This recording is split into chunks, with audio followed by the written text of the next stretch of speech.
Hey everyone, it's time for another update.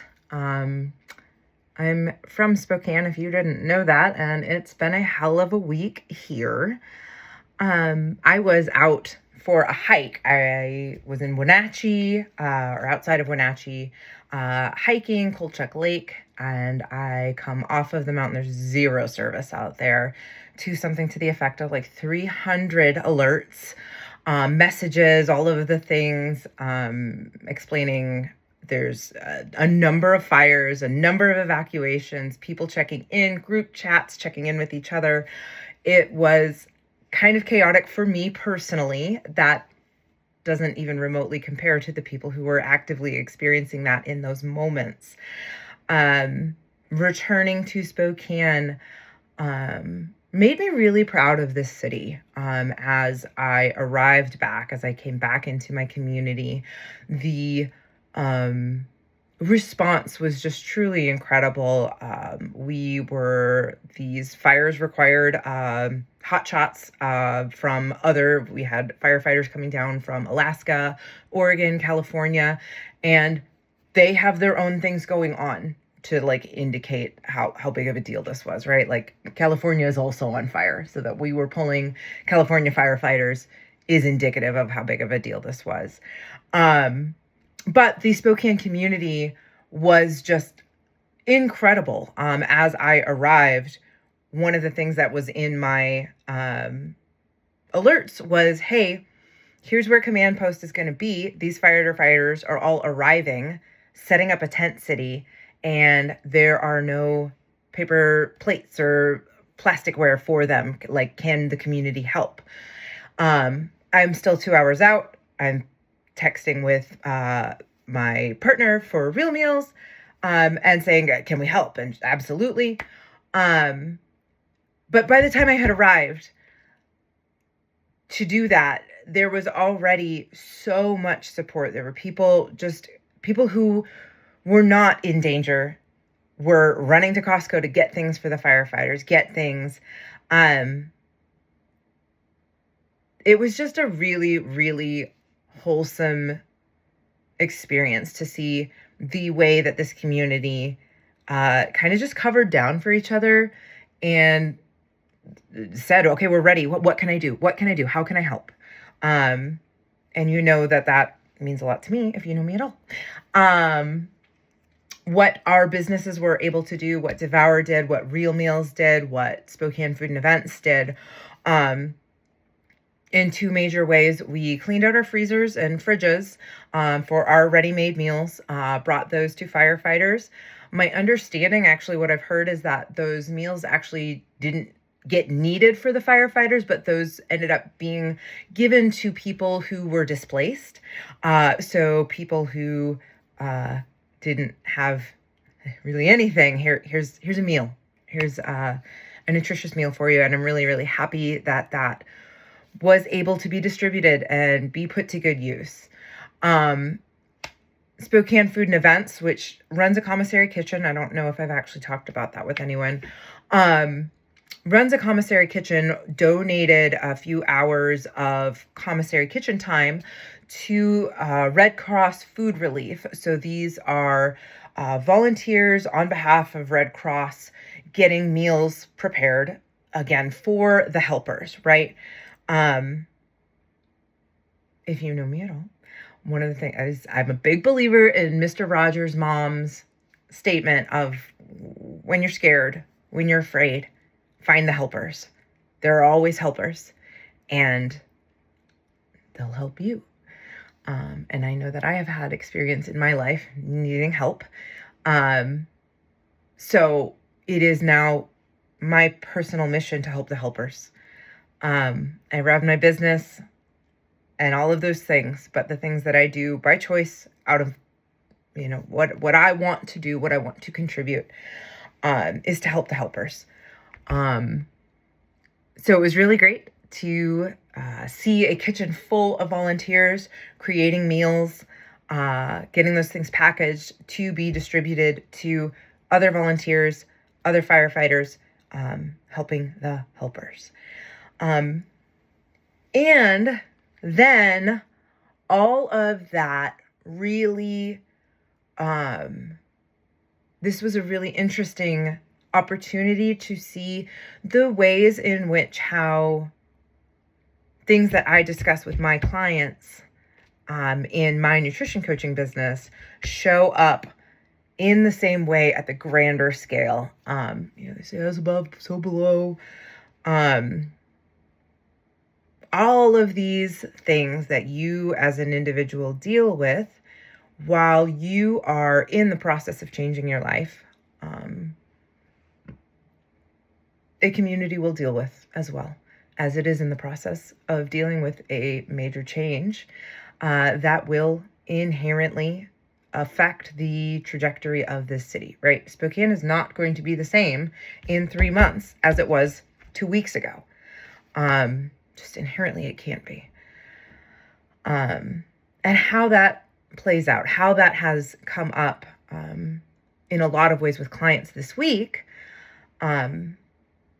is that feeling of there's so much outside of my control. There is so much outside of my control. How can I reconcile trying to be a person who feels fundamentally in control of their destiny when there is an event like this that shows you in no uncertain terms that sometimes things happen that are just completely outside of your control and there is nothing you can do about it.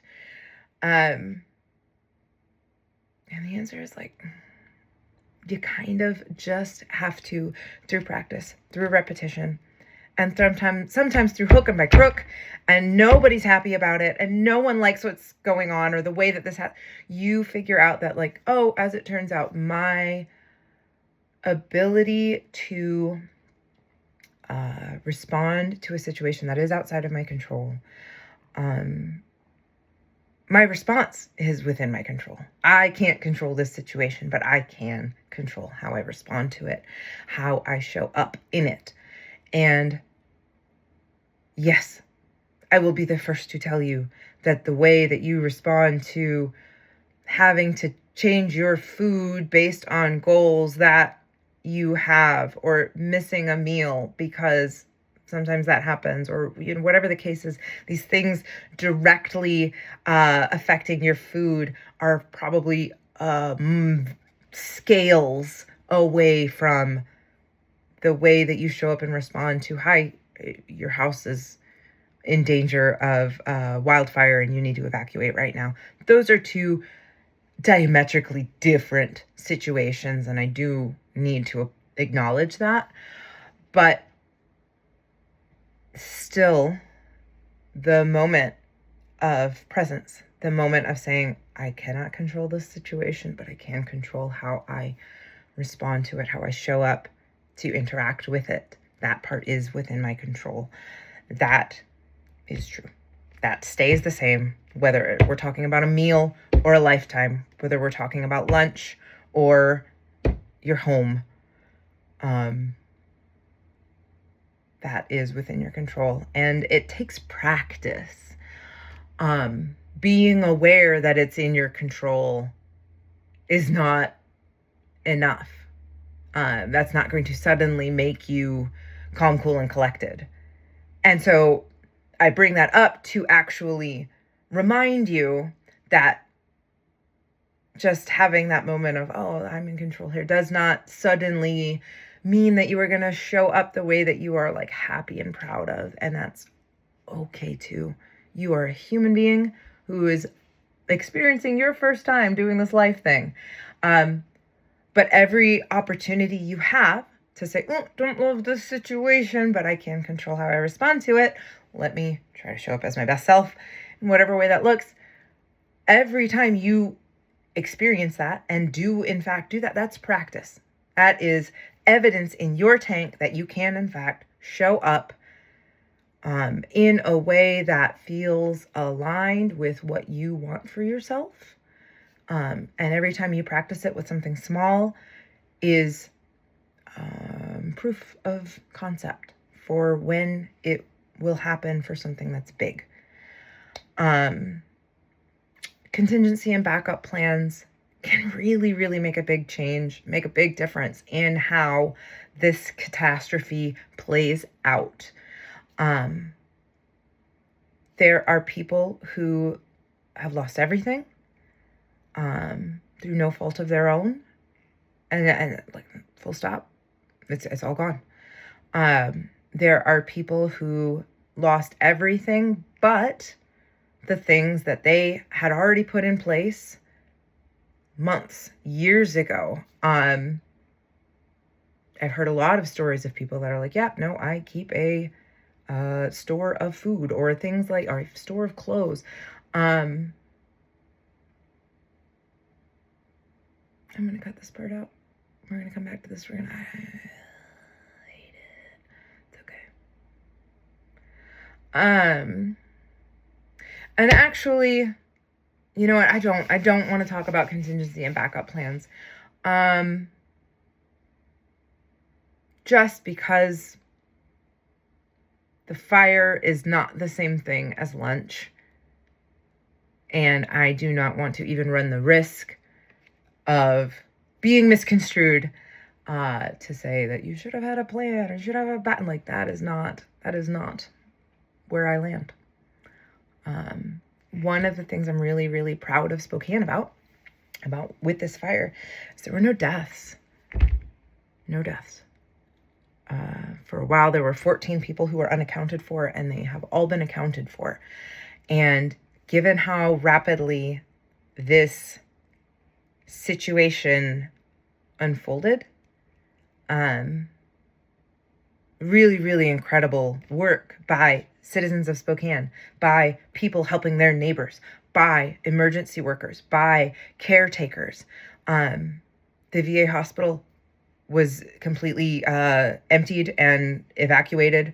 There are several group homes in that area, in the area that was burned. People who needed help to get out that received it. And so again, the people who came in to help those people were not probably operating on their backup plans, and it is what it is. This is the big one. This is actually the big talking point. The process of recovery or change for the first time, right? If we are talking about rebuilding after a fire, or we are talking about you coming to a moment and looking around at your life and being, this isn't what I want. I want to do something different. I need a different life. Okay, I have to build it myself. It's slow. It's long and it's slow. And when things like fires or emergencies or whatever happen, everyone shows up in the best that they can right away. And my reminder here is that this isn't going to be a week or 2 weeks or 4 weeks or even 2 months or 4 months. This is going to be a sustained, long-term process, both for the city of Spokane in rebuilding and for you, person who is changing your life. This is slow. It's going to go slower than you want. Their changes are not going to be as apparent as you want. And booking in rest in order to be able to keep showing up is going to be important too.